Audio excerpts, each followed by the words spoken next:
A changing of the seasons has ushered in a change of a different kind for daycares across the country. The conditions and situations made it really unavoidable. Father Stephen Lundrigan has overseen Annunciation Parish for the last 3 years. For the last 3 decades, the church here has run the Caring Place, a daycare that has seen generations of children come through.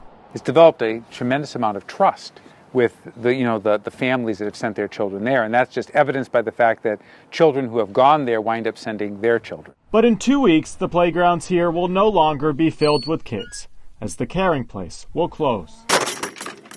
It's a loss.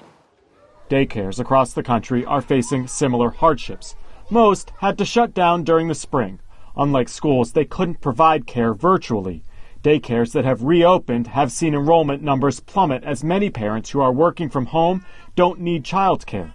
And with nearly 18 million Americans out of work, some families simply can't afford daycare anymore. It's not just about business. It's not just about numbers, not just about economics. If we could run it at a $10,000 a month loss or something, we would.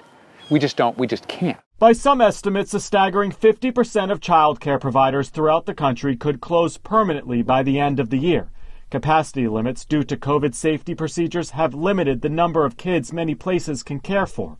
U.S. daycares also lack any kind of public funding. It became pretty clear that even with the best efforts we were trying, we were not going to be able to bring in any more students. Even, before the pandemic, in some areas, parents were struggling to find and afford childcare. So this may make that worse. Elizabeth Davis is an economist with the University of Minnesota. She says without some kind of federal aid, an untold number of daycares nationwide will permanently close, which could have long-term impacts for families and the economy.